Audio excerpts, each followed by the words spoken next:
dong, ternyata bisnisnya itu bukan making profit, malah making loss. Seperti itu. Yang awalnya dia bangga banget, oh iya perusahaan saya make money, make profit besar sekali. Tapi begitu saya udah potong depresiasi, amortisasi, dan ada beban-beban yang lain yang mungkin dia lupa, contohnya adalah accrual. Nah ini kan ada accrual, dia baru nyadar, oh bahwa ternyata selama ini in the short term 3-4 bulan ini ternyata dia perusahaannya making loss. Seperti itu teman-teman. Nah, jadi kita harus benar-benar ngerti, kita harus benar-benar paham apa aja sih sebenarnya yang harus dicatat semuanya dan bagaimana sih laporan keuangan tuh seperti apa.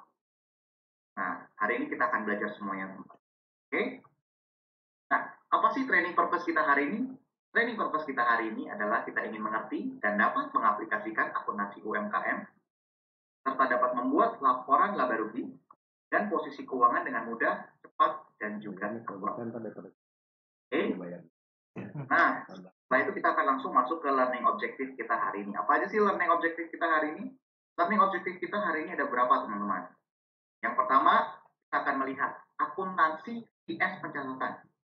Nah, mungkin banyak teman-teman bertanya, Pak David, kalau saya ngelakuinnya misalnya, saya cuma nyatet income expense, apakah itu masuknya akuntansi Pak David? Ataukah itu pencatatan? Nah, teman-teman, kita harus mengenali apa perbedaan akuntansi dan pencatatan. Saya berusaha akan jelaskan dengan kata-kata yang mudah, dengan wording dan kalimat yang mudah, supaya teman-teman semua bisa mengerti. Tuh, jadi kita nggak perlu banyak jelimet, nggak perlu banyak bingung. Berarti, oh teorinya kata buku begini, kata ini begini. Saya berusaha untuk kasih kata-kata yang mudah supaya teman-teman bisa mengerti. Oke, yang pertama akuntansi vs pencatatan. Setelah itu kita akan masuk ke memahami konsep persamaan akuntansi dan juga penjelasannya. Lalu kita akan masuk ke mengenali jenis-jenis laporan keuangan. Nah, mungkin masih banyak dari teman-teman bertanya, laporan keuangan sebenarnya jenisnya ada berapa sih Pak David? Ada yang bilang 1, ada yang bilang 2, ada yang bilang 3, ada yang bilang 4, 5, dan 6. Jadi sebenarnya saya harus bikin tuh berapa laporan Pak David? Nah, hari ini kita akan bahas ya teman-teman ya, jenis-jenis laporan keuangan, berapa sih dan apa aja, kegunaannya apa aja kita akan bahas. Oke? Setelah itu kita akan masuk ke memahami kode akun beserta posisi saldo normalnya, cara membuat akuntansi yang sederhana tapi lengkap, dokumen apa saja yang digunakan untuk mencatat transaksi. Jadi lalu kita akan melihat transaksi yang selalu ada dan tidak boleh dilupakan di akhir bulan apa aja ada. Nanti akan ada depre, akan ada amortisasi, apa bedanya? Kenapa harus dilakukan? Oke? Dan cara menghitungnya bagaimana? Kita akan lihat. Oke? Setelah itu kita akan mencatat jurnal, cara mengklasifikasikan transaksi menurut kode akun dan kategorinya, praktek membuat jurnal, membuat trial balance, laporan laba rugi dan posisi keuangan, dan yang terakhir kita akan menghitung break even point. Teman-teman, sampai sini, teman-teman, suara saya bisa terdengar jelas? Slide saya bisa kelihatan? Jelas. Oke, baik. Nah, teman-teman, sekiranya teman-teman ada pertanyaan yang berkaitan langsung dengan slide, monggo teman-teman boleh langsung aktifkan mic-nya, boleh langsung tanya sama saya. Oke? Tapi kalau kira-kira teman-teman merasa, oh kayaknya saya enakan tanya di akhir sesi aja. Monggo silakan teman-teman mau tanyakan di akhir sesi, itu juga boleh teman-teman. Oke? Yang penting di sini teman-teman mengerti, teman-teman paham, teman-teman bisa mendapat manfaat yang baik dari kelas kita pada hari ini. Oke, dan saya mohon untuk teman-teman dari jam 9 sampai jam 12 untuk fokus. Dan satu lagi, karena kita hari ini ada praktek, mohon pastikan bahwa teman-teman sudah mendapatkan file Excel yang saya berikan melalui Pak Yudi. Kalau misalnya teman-teman belum mendapat file Excel-nya, monggo teman-teman boleh minta ke Pak Yudi, karena ini sangat penting dan kita akan praktek menggunakan itu. Oke teman-teman, jadi pastikan teman-teman sudah mendapat sebelum kita masuk ke akhir sesi, yaitu praktek membuat jurnal, trial balance, laporan laba rugi, posisi keuangan, dan dan membuat laporan keuangan itu seperti apa. Oke? Sampai sini ada pertanyaan untuk teman-teman?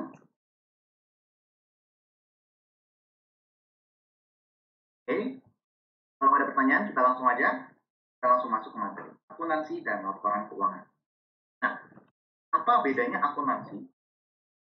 Atau teman-teman boleh menyebutnya dengan pembukuan. Dengan pencatatan. Ya? Oke, ini dengan kata-kata yang saya usahakan dengan mudah, teman-teman bisa mengerti. Pencatatan, kita masuk pencatatan dulu ya teman-teman. Pencatatan itu hanya mendapat pendapatan dan pengeluaran saja, oke? Dan tidak dapat mencerminkan posisi keuangan suatu usaha. Di sini tidak ada format laporan baku untuk laporannya. Oke, kita run terus satu-satu. Hanya mencatatkan pendapatan dan pengeluaran saja. Oke, apa artinya itu? Artinya adalah seperti ini, teman-teman. Kalau teman-teman datang ke saya, ya, teman-teman datang ke saya, teman-teman bilang, Pak, saya selama ini nyatat pendapatan pengeluaran. Income, expense, saya catat semua. Oke, income, expense, saya catat semua. Lalu saya tanya, di sini ada dan tidak dapat mencerminkan posisi keuangan suatu usaha. Nah, teman-teman udah bilang, Pak, saya udah mencatat income, expense. Nah, ini saya melakukan akuntansi, Pak. Oke. Nah, saya tanya teman-teman, Pak, apakah Ibu tahu, Bapak tahu, per 31 Desember 2020, atau per 31 Desember, let's say nanti 2021, teman-teman punya apa? Maksudnya artiannya, teman-teman punya cash berapa? Teman-teman punya AR berapa? Utang berapa? Lalu teman-teman punya fixed asset apa aja? Teman-teman bisa tahu nggak nih? Kalau teman-teman tidak bisa keluarkan laporan tersebut, maka teman-teman masih pencatatan saja. Oke? Paham ya teman-teman sampai sini ya? Jadi hanya mencatat pendapatan dan pengeluaran saja. Jadi kalau selama ini teman-teman cuma nyatet nih, pendapatan, uang masuk berapa, uang keluar berapa, penjualan berapa, itu masih pencatatan. Lalu kalau teman-teman saya minta, tolong dong Pak, keluarkan dong per 31 Desember Bapak punya apa aja nih? Artiannya perusahaan Bapak punya apa aja? Misalnya punya mobil sekarang nilainya berapa? Netonya setelah didepresiasi. Lalu Bapak punya utang dari siapa aja, nilainya berapa. Kalau teman-teman tidak bisa keluarkan itu, teman-teman masih melakukan yang namanya pencatatan. Itu bukan akuntansi. Oke? Dan yang ketiga, tidak ada format laporan baku untuk laporannya. Betul, memang tidak ada laporan baku untuk laporannya. Nah, teman-teman kalau tanya saya, Pak, boleh nggak Pak? Saya mau income semua di atas, habis itu expense. Boleh. Boleh nggak Pak? Saya mau income, expense. Boleh nggak? Boleh. So, pendapatan, pengeluaran, boleh nggak? Boleh. Kalau saya mau pengeluaran dulu Pak, di atas, baru pendapatan, boleh nggak? Boleh. Kenapa semuanya boleh? Karena di sini pencatatan itu tidak ada format laporan baku untuk laporannya. Jadi pencatatan tidak ada format laporan baku. Ya, teman-teman harus paham itu. Pencatatan tidak ada format laporan baku. Ini adalah pencatatan. Sekarang kita masuk ke pembukuan atau akuntansi. Pembukuan atau akuntansi itu mencatat semua transaksi dan dapat mencerminkan posisi keuangan suatu usaha pada suatu waktu tertentu. Ada format laporan baku untuk laporannya, yaitu laporan keuangan. Oke, kita masuk satu-satu. Mencatat semua transaksi, artinya apa? Kalau tadi kan kita mencatat hanya pendapatan dan pengeluaran saja. Kalau ini tidak, teman-teman. Di situ teman-teman juga mencatat ada akrual, ada depresiasi, ada amortisasi, dan ada jurnal-jurnal lainnya. Jadi nggak cuma mencatat pendapatan berapa, pengeluaran berapa, enggak. Teman-teman beli mesin catat nggak? Catat. Kalau pencatatan pengeluaran, beli mesin catat nggak? Ada yang catat, ada yang enggak. Beda ya teman-teman ya. Itu yang pertama. Dan yang kedua, dapat mencerminkan posisi keuangan. Artinya di sini apa? Dapat mencerminkan posisi keuangan, artinya adalah kalau saya minta, Pak, saya mau invest di perusahaan Bapak, saya mau lihat dong laporan per 31 Desember 2020. Teman-teman bisa langsung kasih, ini loh Pak, saya punya cash segini, saya punya cash misalnya 1 miliar, lalu saya punya, saya punya fixed asset berupa mobil, properti, dan lain sebagainya, nilainya segini, dan lain sebagainya. Tapi saya juga punya hutang, nilainya 100 juta misalnya, hutang ke supplier, karena saya belum bayar untuk barang yang saya beli. Nah, seperti itu. Teman-teman bisa tahu, pada suatu waktu tertentu teman-teman punya apa aja, hutangnya berapa, ekuitas berapa, modal berapa, teman-teman tahu. Dan ada format laporan baku untuk laporannya, yaitu laporan keuangan. Oke, di sini laporan baku itu ada teman-teman. Yaitu kalau di Indonesia yang kita sebut panduannya adalah PSAK. Oke, di Indonesia kita sebutnya adalah PSAK yang diadopsi dari IFRS di Amerika. Oke, nah jadi ada format laporan bakunya. Dan di seluruh dunia, itu formatnya hampir sama, teman-teman. Misalnya, pasti income di atas expense. Pasti selalu sales itu di atas COGS. Nggak mungkin COGS dulu baru sales. Kenapa? Kenapa pada titik begitu? Iya, Karena kita seluruh dunia itu punya template yang sama. Rata-rata template-nya sama. Jadi kalau teman-teman di Indonesia mau baca laporan keuangan di Amerika bisa nggak? Bisa, teman-teman. Asal mengerti, teman-teman bisa. Tapi itu semua ada formatnya. Cuma bedanya kalau di sana formatnya yang kita sebut dengan IFRS, kalau di Indonesia kita sebut dengan Indonesian GAAP atau PSAK. Seperti itu. Tapi PSAK di Indonesia itu juga mengadopsi dari IFRS. Seperti itu ya. Ya, jadi ada format laporan bakunya. Oke. Nah, karena kalau ditanya, Pak David, hasil akhir akuntansi apa aja sih? Sebenarnya ada berapa laporan, Pak David? Sekarang kita masuk, sebenarnya ada berapa laporan? Ada berapa laporan yang ada sih sebenarnya laporan keuangan sendiri? 1, 2, 3, dan sebagainya. Oke, di sini saya menerangkan, untuk hasil akuntansi atau laporan keuangan itu ada 5. Oke, ya, ada 5. Apa aja di situ? Yang pertama adalah laporan posisi keuangan atau neraca. Yang kedua adalah laporan laba rugi atau profit or loss. Yang ketiga adalah laporan perubahan modal.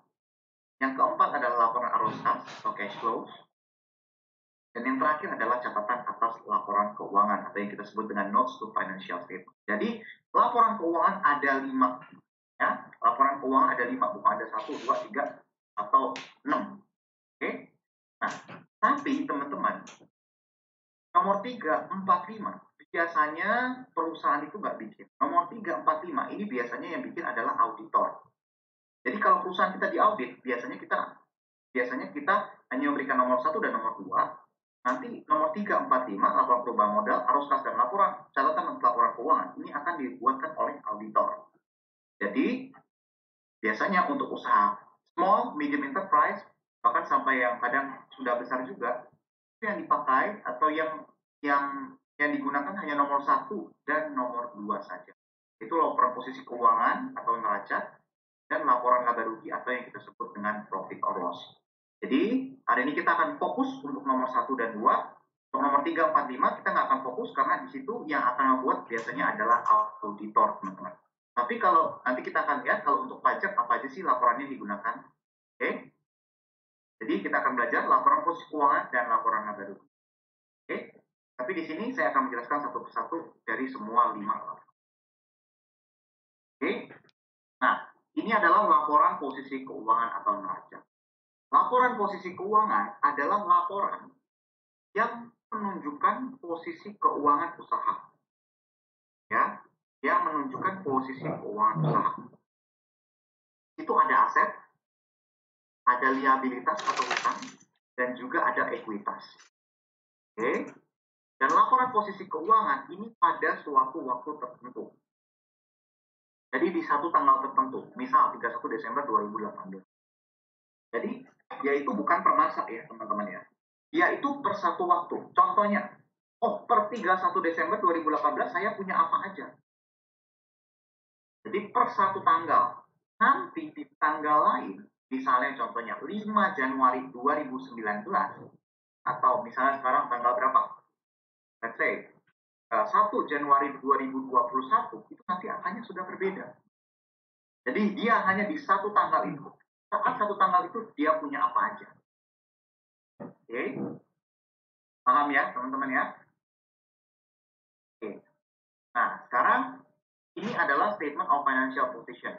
Ini adalah laporan posisi keuangan. Nah, kebetulan ini adalah salah satu klien saya punya. Ini kebetulan dia adalah perusahaan yang headnya di luar negeri, sehingga dia minta saya untuk membuat dalam laporan bahasa Inggris. Jadi dia nggak mau pakai bahasa Indonesia karena headnya ada di luar negeri. Nah, tapi sebenarnya sama aja teman-teman, template-nya sama aja. Kita akan lihat pelan-pelan ya teman-teman ya. Di sini ada aset.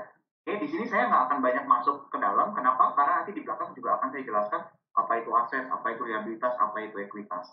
Tapi saya mau menjelaskan di sini laporan posisi keuangan itu terdiri dari 3. Hanya 3. Aset, liabilitas, dan ekuitas. Nggak ada lagi yang lain. Oke? Aset terdiri dari 2.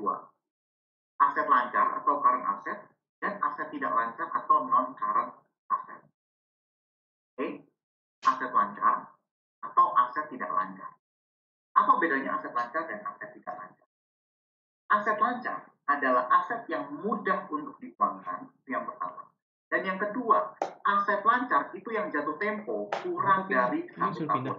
Contohnya misalnya, saya punya piutang, jatuh tempo kurang dari 1 tahun, makanya itu saya masukkan ke aset lancar. Oke, itu adalah aset lancar. Kalau teman-teman dilihat, sini ada aset lancar, ada kas, ada piutang lain-lain, ada barang dagang, ada prepayment. Oke, nah, ini adalah kategori dari aset lancar. Nah, sekarang kita lihat apa bedanya pada SIP dengan aset tidak lancar. Aset tidak lancar adalah aset yang susah untuk diuangkan, ya, aset yang susah diuangkan, atau yang jatuh tempo lebih dari 1 tahun. Misalnya kita punya kita punya receivable atau kita punya piutang, jatuh temponya lebih dari 1 tahun. Kita masuk mana? Non current asset. Dan biasanya kalau misalnya kita jual secara cepat, kita rugi. Contohnya adalah fixed asset. Fixed asset itu selalu masuk ke non-current asset. Oke? Paham ya teman-teman untuk aset ya?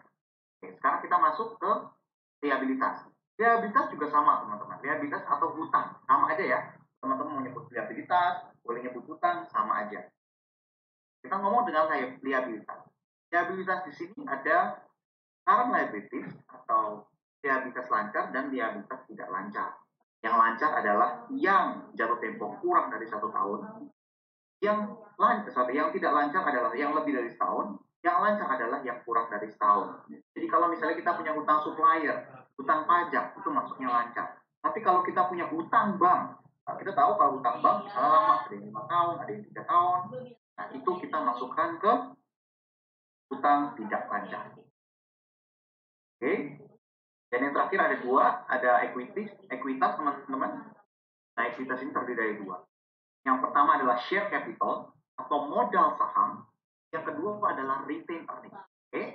Retained earning ini adalah laba ditahan. Jadi misalnya teman-teman buka usaha dari tahun 2018, teman-teman buka usaha dari tahun 2018. Selama dari teman-teman buka usaha sampai sekarang, teman-teman punya modal tuh diputar terus di dalam. Untuk 2008, 2009, untuk 2020, itu teman-teman masukkan ke sini nilainya. Teman-teman jumlahkan dan masukkan ke sini. Karena teman-teman tidak bagi dividen. Bila teman-teman bagi dividen, maka nilai retained earning akan dikurangi oleh dividen tersebut. Oke, begitu ya teman-teman ya. Nah, ini adalah laporan dari posisi keuangan atau Oke, berikutnya adalah laporan laba rugi atau profit or loss. Laporan laba rugi adalah laporan yang berisikan tentang pendapatan dan pengeluaran usaha pada suatu periode waktu tertentu. Misal 1 Januari 2018 dan 31 Desember sampai 31 Desember 2018. Di sini ada time frame-nya teman-teman. Di sini ada yang 1 bulan, ada yang 3 bulan, ada yang 6 bulan, ada yang setahun. Jadi selama jangka waktu itu kita untung berapa sih? Kita mau tahu itu. Dan ini selalu template-nya selalu seperti ini teman-teman. Net sales, atasnya pasti sales. Lalu dikurangi COGS, dapatlah gross profit, dikurangi OPEX dan lain-lainnya. Itu formatnya, template-nya selalu seperti ini. Boleh nggak Pak cost of sales di atas net sales? Ya nggak boleh. Kenapa? Karena peraturannya menyatakan seperti itu. Standarnya seperti itu, teman-teman. Jadi kita mengikuti standar yang berlaku secara internasional. Oke? Nah, ini adalah laporan laba rugi atau profit or loss. Nah, mungkin teman-teman lebih familiar dengan yang profit or loss karena mungkin teman-teman, oh biasa saya bikin yang ini Pak, tapi saya belum bikin yang ini nih. Oke, nggak apa-apa. Hari ini kita akan belajar semuanya bagaimana cara membuatnya. Berikutnya adalah laporan perubahan modal atau statement of changes in equity.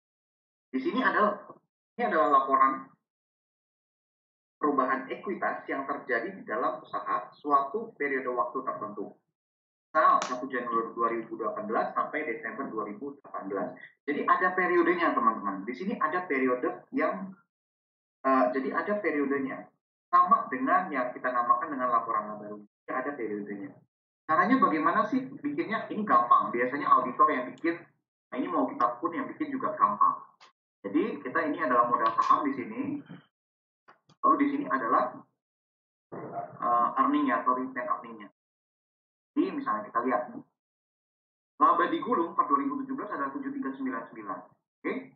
Lalu kita tambahkan dengan dengan keuntungan tahun 2018 997, maka ya ini 997, maka dapatlah return earning per 31 Desember 2018 nilainya 8,3 M. 8,3 M itu akan dicatat di sini 8396351364. Seperti itu teman-teman. Jadi dapatnya adalah dari angka return earning sebelumnya ditambah keuntungan tahun 2018 ini, dapatlah nilai yang simpel teman, nggak sulit. Oke? Ini akuntansi keuangan beda lagi. Lalu kita masuk ke laporan arus kas atau cash flow. Laporan arus kas adalah laporan yang berisikan keluar dan masuknya kas dan harta pada suatu periode waktu tertentu. Misalnya 1 Januari 2018 sampai 31 Desember 2018. Dan yang terakhir adalah catatan atas laporan keuangan. Nah, kalau ini biasanya ada auditor yang membuatkan, selalu auditor biasanya. Nah, catatan atas laporan keuangan atau CALK desa ini menjelaskan tentang 4, nomor 1, 2, 3, dan 4. Jadi nomor 5 ini menjelaskan nomor 1, 2, 3, dan 4. Menjelaskan posisi keuangan, laba rugi, beban modal, dan arus kas. Oke, kalau kita lihat teman-teman, itu financial statement. Apa sih? Kita ambil contoh ya di sini ya. Barang dagang atau merchandise inventory. Barang dagang merepresentasikan inventory yang dimiliki oleh perusahaan. Balance atau saldo per Desember 31 2018 dan 2017 ada 55 juta dan 223 juta secara masing-masing. Manajemen percaya bahwa semua merchandise inventory atau semua barang dagang dapat terjual. Jadi tidak perlu dilakukan provisi untuk inventory yang rusak atau inventory yang sudah obsolete dan nilai market yang turun atas inventory tersebut. Jadi di sini dia menjelaskan semuanya, apa yang ada di 4 laporan lainnya. Oke, sampai sini ada pertanyaan teman-teman?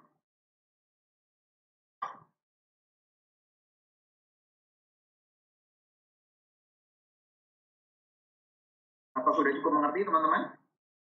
Pertanyaan? 2 dokumen terakhir belum paham sih Pak, tapi lanjut dulu aja yang 1 slide. Oke, yang 2 terakhir ini, laporan arus kas dan ini? Ya, saya perlu pendalaman. Oke, kalau untuk arus kas kita nggak akan bahas lebih dalam teman-teman, karena ini basicnya adalah kita harus bikin laba rugi dulu dan posisi keuangan, baru biasanya auditor yang akan membuatkan untuk si cash flow ini teman-teman. Oke, dan juga note to financial statement. Kalau ini untuk 2 ini itu biasanya auditor yang akan membuatkan. Jadi kalau perusahaan kita tidak diaudit, biasanya nggak akan ada untuk 2 ini. Ini dan ini biasanya nggak ada. Tapi kalau perusahaan kita diaudit, biasanya akan selalu ada. Karena auditor laporan keuangannya akan membuatkan. Sudah cukup menjawab, Pak? Ya, cukup Pak. Nah, mungkin pertanyaannya gini kali ya Pak, kalau nanti dibuatin auditor, apa yang perlu kami perhatikan untuk 2 dokumen terakhir itu? Oke, baik. Kalau teman-teman dibuatkan oleh auditor, nah mungkin saya boleh share sedikit. Kalau teman-teman melihat laporan TBK atau perusahaan terbuka, teman-teman di Bursa Efek, itu ada cash flow dan ada catatan atas laporan keuangan, ya.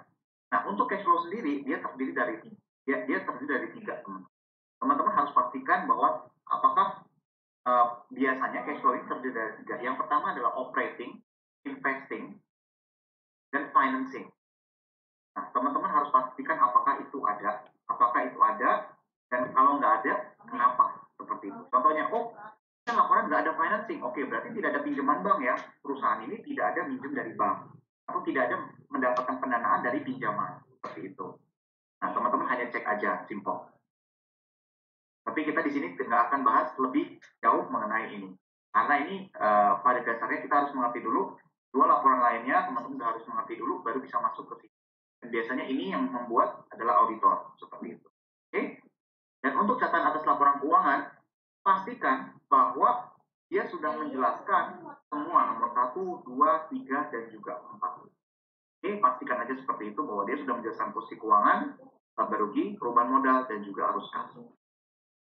Kalau misalnya teman-teman perusahaan teman-teman di audit misalnya, Pak nggak ada nih Pak merchandise inventory, teman-teman bisa minta, Pak tolong dong, saya mau keluarin notes-nya di catatan laporan keuangan, tolong Bapak keluarin merchandise inventory, ditulis aja seperti apa. By request biasanya. Karena kok kurang nih, ya udah tambahin, itu juga boleh. Oke. Berikutnya, untuk laporan keuangan itu apa aja sih yang dilaporkan ke pajak? Untuk keperluan pajak hanya ada 2 jenis laporan keuangan yang harus dilampirkan bila memilih melakukan pembukuan. Nah, kembali lagi teman-teman, yang dilaporkan ke pajak hanya cukup 2. Dan hari ini dua-duanya akan kita bahas, dua-duanya akan kita pelajari supaya kita semua bisa. Oke. Yang pertama adalah laporan posisi keuangan per akhir tahun hingga 1 Desember 2000 sekian. Jadi yang pertama laporan posisi keuangan dan yang kedua adalah laporan laba rugi. Oke? Karena berdasarkan Undang-Undang 16 tahun 2009 pasal 4 ayat 4 itu dinyatakan bahwa di situ hanya ada 2 laporan yang diminta oleh pajak bila teman-teman melakukan pembukuan. Jadi untuk laporan keuangan juga akan dilaporkan ke pajak untuk keperluan pajak. Pak David, kalau saya pribadi, bagaimana Pak? Apa saya melakukan laporan keuangan? Kalau pribadi, kalau teman-teman centang pencatatan, teman-teman nggak perlu. Tapi kalau teman-teman centang yang namanya pembukuan, teman-teman perlu. Bagaimana Pak kalau saya punya CV ataupun PT? Teman-teman kalau CV atau PT, teman-teman harus melakukan pembukuan. Tidak ada tapi itu harus. Teman. Oke, itu secara pajak. Jadi ada 2 ini teman-teman, posisi keuangan dan laporan laba rugi. Dan hari ini kita akan membahas dua-duanya supaya kita mengerti dan kita bisa. Oke, berikutnya ada persamaan akuntansi, stabil normal akun, dan juga kode akun. Apa sih konsep persamaan akuntansi? Nah, teman-teman, saya minta teman-teman untuk teman-teman paling nggak sedikit harus hafal, harus bisa mengerti. Aset sama dengan liabilitas atau hutang, yang tahu ya teman-teman ya, ditambah dengan ekuitas. Bukan bagi ya. Teman-teman terserah mau menyebut aset sama dengan liabilitas plus ekuitas atau aset sama dengan hutang plus ekuitas. Sama saja. Oke? Jadi di sini saya mau menjelaskan bahwa teman-teman harus hafalin. Ini adalah ada teori ini harus teman-teman hafalin karena kalau teman-teman nggak hafal, teman-teman nggak bisa ngerjain. Teman-teman nggak ngerti nanti ke belakang. Jadi saya akan ulang-ulangi terus supaya teman-teman hafal. Aset sama dengan hutang plus oke. Sekarang apa itu aset? Oke. Aset adalah semua hal yang bernilai yang dimiliki oleh perusahaan yang digunakan untuk proses bisnis perusahaan. Dan semua aset semuanya dicatat at cost. Apa artinya at cost? At cost adalah saat kita beli itu berapa. Misal kita beli handphone dengan harga misalnya 10 juta. Kita catat dia dengan angka 10 juta rupiah. Bagaimana Pak David? Kalau sekarang nilainya turun atau misalnya bagaimana Pak David? Paling gampang tanah deh. Kalau enggak kita ngomong yang gampang tanah. Pak, saya beli tanah dengan harga 1 miliar. 3 tahun kemudian harganya naik jadi 2 miliar. Jadi saya udah untung 1 miliar loh. Bagaimanapun mau naik ke 2 miliar, naik 3 miliar, tetap kita mencatat menggunakan angka at cost. Oke? Tetap kita mencatat menggunakan angka at cost. Penting ya? Saya ulangi lagi, tetap kita mencatat menggunakan angka at cost. Yaitu saat kita beli berapa, itulah yang kita catat. Naik nggak Pak? Enggak. Kalau kita tidak melakukan revaluasi, ya, dan jarang sekali perusahaan melakukan revaluasi. Kecuali perusahaan tersebut mau go public, biasanya mereka akan melakukan revaluasi. Atau perusahaan tersebut mau dijual, dan pemilik yang lama ingin untung, makanya biasanya mereka melakukan revaluasi. Tapi kalau tidak melakukan revaluasi, maka kita catat at cost selalu ya. Aset. Kalau sudah, sekarang saya akan bahas apa sih aset. Satu-satu kita bahas. Ada uang tunai. Uang tunai itu masuknya adalah aset. Maaf, saya telat sebentar. Ya Bu, silakan. Kalau at cost itu berarti aset yang kita catat di aset tanah atau aset yang lain properti itu yang kita keluarkan saat ini ya berarti ya nilainya yang kita masukkan di bukan saat ini, tapi saat kita beli. Saat kita beli itu ya, saat kita beli itu ya. Betul, Ibu. Jadi saat kita beli ya Bu ya.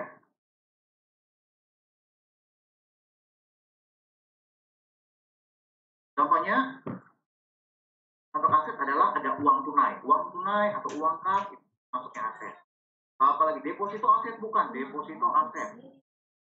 Piutang aset bukan, aset. Nah, apa sih Pak bedanya piutang dengan utang? Oke, saya akan jelaskan. Mungkin ada teman yang mungkin masih bingung, Pak, apa bedanya piutang dengan utang? Saya punya produk, misalnya saya punya pulpen. Saya jual ke teman-teman. Ya, saya jual ke teman-teman. Teman-teman bilang sama saya, Pak David, saya boleh nggak Pak? Saya utang dulu. Saya mau beli barangnya, tapi saya utang dulu. Oke, ya udah ini ambil barangnya. Nah, saya anggap teman-teman itu punya piutang ke saya. Teman-teman punya piutang ke saya. Tapi bagi teman-teman itu anggapannya teman-teman utang ke saya. Jadi piutang di sini bahasa gampangnya adalah kebalikan dari utang. Di sini. Paham ya teman-teman ya? Apa itu piutang? Piutang kebalikan dari utang. Oke? Bukan pakai yang ini. Oke. Lalu berikutnya mesin. Bagaimana Pak mesin? Mesin juga termasuk aset, teman-teman. Mesin juga termasuk, tapi dia masuknya adalah aset tetap. Kenapa? Karena dia masa manfaat lebih dari 1 tahun dan dia pun kalau bisa dijualkan, pasti nilainya jatuh. Mau mesin, mau apa? Biasanya kalau kita jual cepat, mesin, fixed aset itu nggak bisa dijual cepat. Seperti itu. Makanya dia masuk ke aset tetap. Lalu properti juga masuknya di aset tetap, teman-teman. Oke. Lalu pembayaran dibayar di muka. Pembayaran dibayar di muka nih apa sih Pak David? Oke, saya jelasin. Misalnya teman-teman, atau yang kita sebut bahasa Inggrisnya ini adalah prepayment. Contohnya simpelnya seperti ini, teman-teman. Teman-teman mau buka usaha toko roti, atau enggak, misalnya saya mau buka usaha toko roti. Oke. Begitu saya mau buka usaha toko roti, apa yang harus saya lakukan? Yang pertama, kalau saya nggak punya ruko, berarti saya harus sewa ruko. Betul? Nah, namanya kita di Indonesia, sewa ruko itu, tenant untuk sewa ruko itu, biasanya misalnya kita mau sewa setahun ke depan, atau 2 tahun ke depan, itu kita harus bayar di depan. Contohnya misalnya per tahun adalah 100 juta. Saya mau sewa 2 tahun. Maka biasanya, kalau di Indonesia, itu kita selalu untuk bayar di depan. Jadi sebelum kita masuk unit, atau sebelum kita masuk ruko tersebut, itu kita sudah harus bayar setahun, let's say 200 juta, dan itu dicatatnya di pembayaran dibayar di muka. Nanti setiap bulannya akan kita lakukan amortisasi. Oke, jadi setiap bulannya kita akan bebankan sedikit-sedikit, sampai nilai 200 juta nanti habis. Tapi saat saya DP, dan saat saya lunasin 200 juta itu kita catat di pembayaran di muka. Dan itu kita anggap sebagai aset. Oke? Paham ya teman-teman sampai sini ya? Dan aset-aset lainnya. Itu juga termasuk aset. Oke?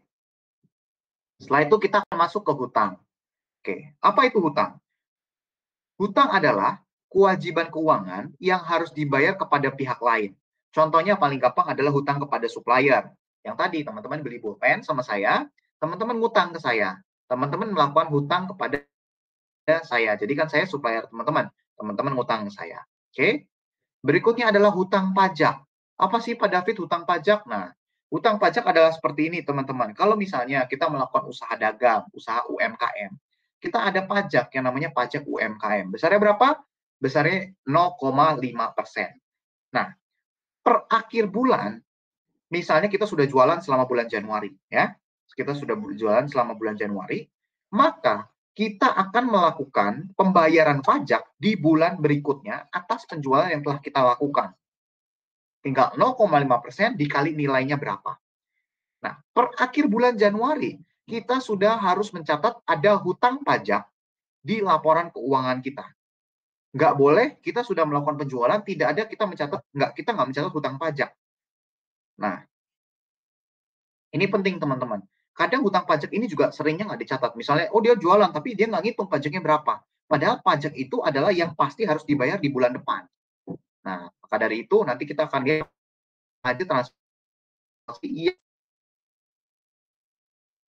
yang harus di atau teman-teman misalnya punya pegawai, teman-teman gaji.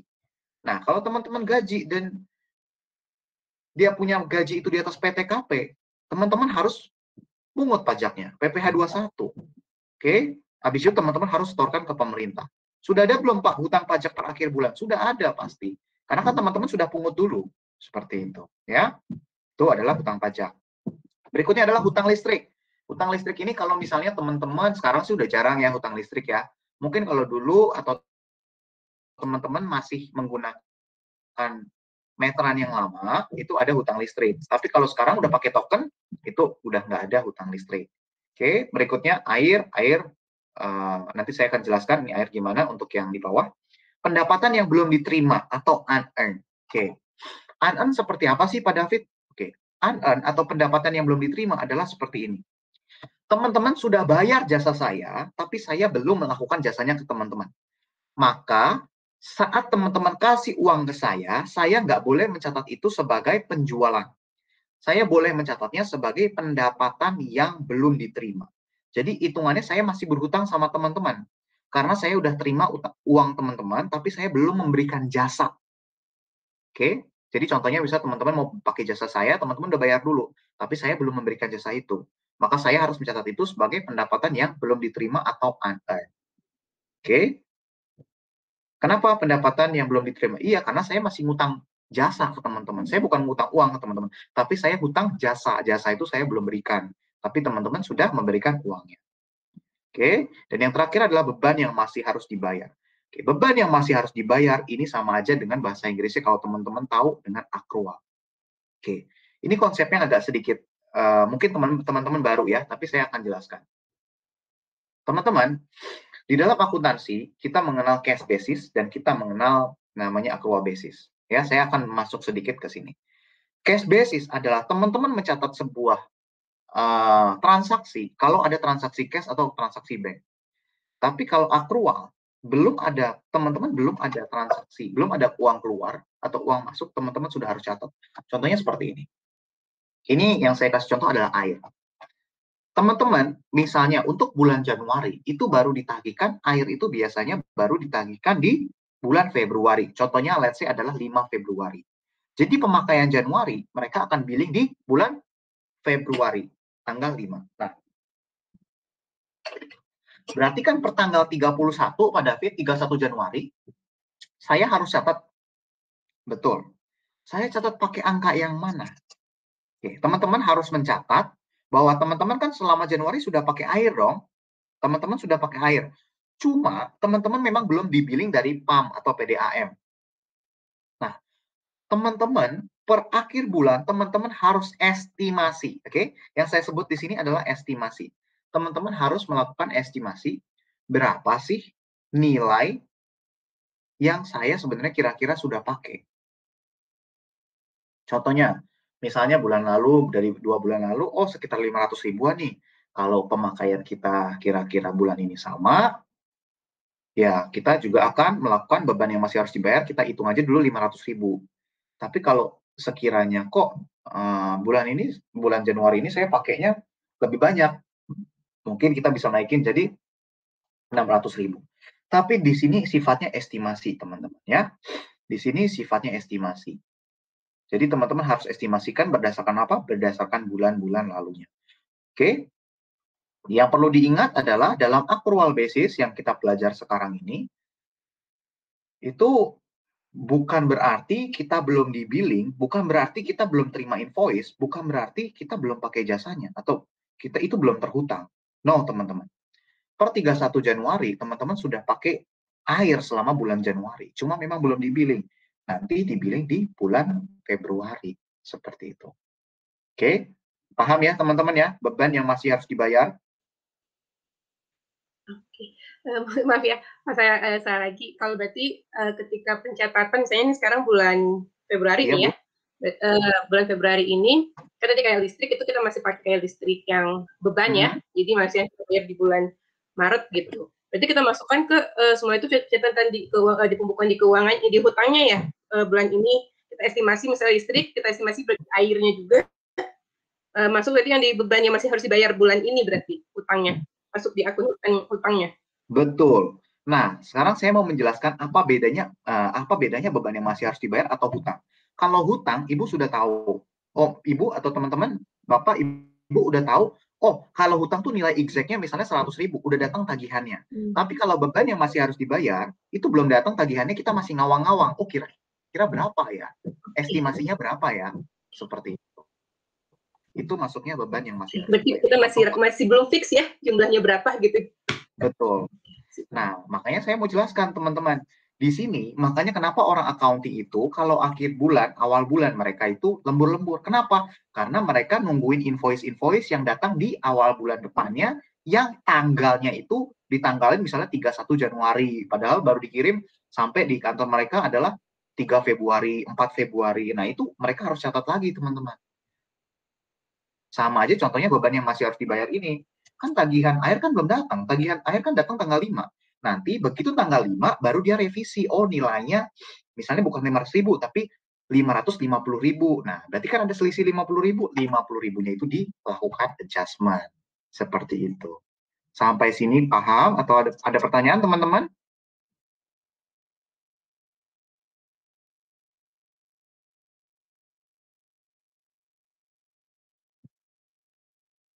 Bagaimana?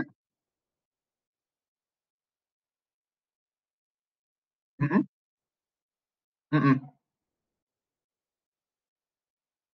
Bukan. Ini adalah persamaan. Oke, nah persamaan ini adalah persamaan yang harus dijaga. Dan ini harus dihafal. Aset adalah hutang plus ekuitas. Jadi bukan hutang dikurang ekuitas. Aset adalah hutang plus ekuitas. Contohnya, kenapa persamaannya seperti ini? Oke, contohnya nih, misalnya saya punya aset. Aset saya contohnya pulpen, paling nggak saya bilang pulpen. Aset saya pulpen nilainya 10. 10 itu duitnya dari mana Pak David? 5 itu saya minjem dari orang, duit cash saya minjem dari orang, terus 5 itu saya modal sendiri. Jadi aset saya nilainya 10, saya ngutang sama orang 5, ekuitas saya sendiri 5. Sampai sini paham, Pak? Jadi persamaannya selalu aset sama dengan hutang ditambah dengan ekuitas. Oke, baik. Apakah ada pertanyaan lagi, teman-teman? Sebelum kita lanjut. Oke, sepertinya nggak ada. Kita langsung masuk ke ekuitas. Ekuitas adalah modal pemegang saham yang diinjek ke usaha ditambah keuntungan yang digulung atau retain earning, yaitu adalah pendapatan dikurang dengan beban, jadi dapat net income. Net income-nya itu yang akan digulung terus setiap tahunnya. Bila untung akan menambah ekuitas, tapi bila rugi akan mengurangi ekuitas atau menggerus ekuitas. Oke? Jadi kalau misalnya kita rugi, akan ngurangin modal kita di perusahaan tersebut, di CV atau di PT tersebut. Oke, paham ya? Sampai sini teman-teman ya? Oke. Saya ulangin lagi, aset sama dengan liabilitas plus ekuitas ya. Aset sama dengan liabilitas plus ekuitas, atau aset sama dengan hutang plus ekuitas. Monggo teman-teman hafalkan, jangan bosan, saya akan bilang ini berkali-kali supaya teman-teman ingat dan supaya langsung nyantol nih teman-teman. Jadi teman-teman nggak perlu pusing. Aset sama dengan hutang plus ekuitas. Oke. Dalam akuntansi, semua jurnal dan laporan itu semuanya harus serba balance atau harus serba seimbang. Bila tidak balance, berarti pasti masih ada yang salah.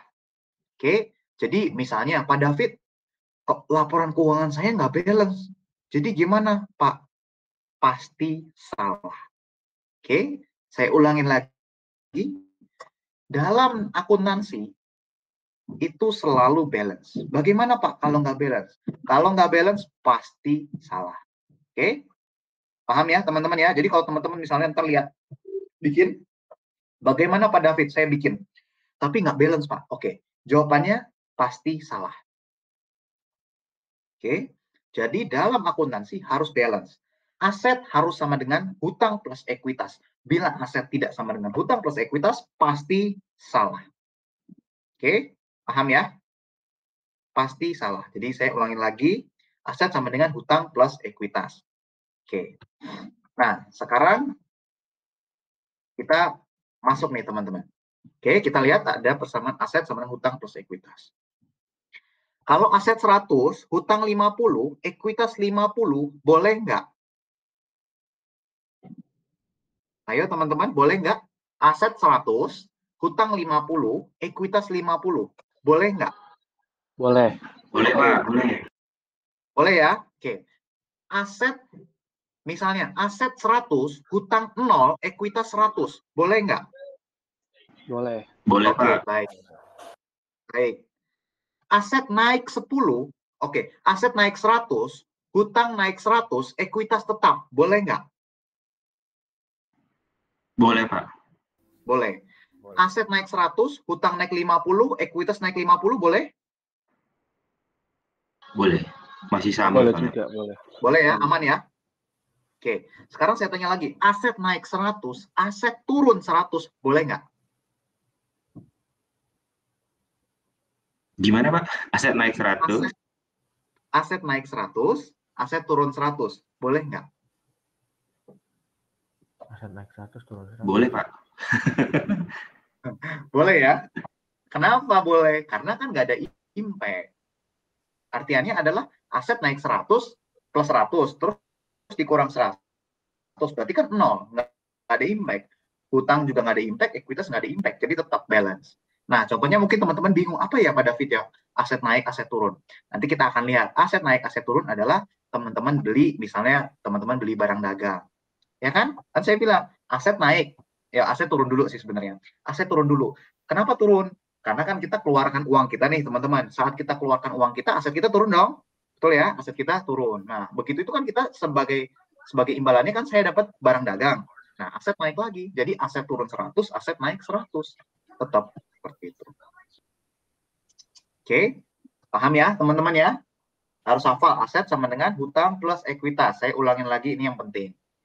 Karena ini yang teman-teman harus hafal. Lainnya teman-teman bisa ikutin template saya, tapi kalau yang ini teman-teman harus hafal. Karena ini penting banget, dan ini nggak akan pernah berubah sampai kapanpun. Oke? Konsep persamaan akuntansi ini pernah berubah.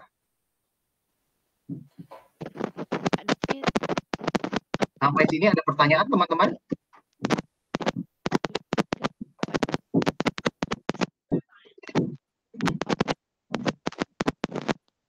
Jadi kalau beban apa ya Pak ya? Yang ekuitas. Oke, kalau beban masuknya di ekuitas yang tadi. Beban itu kita masuknya di ekuitas ini nih. Bila untung akan menambah ekuitas, tapi bila rugi akan mengurangi ekuitas. Tapi semuanya itu ada masuk di ekuitas. Untuk yang pendapatan dikurangi beban. Definisi beban apa Pak? Oke, definisi beban adalah semua yang mengurangi pendapatan kita. Itu adalah definisi dari beban. Semua yang mengurangi pendapatan kita itu adalah beban. Dan beban itu adanya di profit or loss. Beban atau pendapatan itu dicatatnya di profit or loss. Kalau ini ada di balance sheet, teman-teman.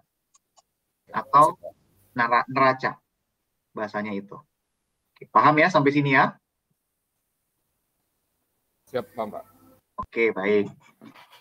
Oke, nah kita istirahat sejenak ya teman-teman. Kita istirahat 3 menit. Nanti setelah itu kita akan lanjutkan dengan materi kita selanjutnya. Oke Pak.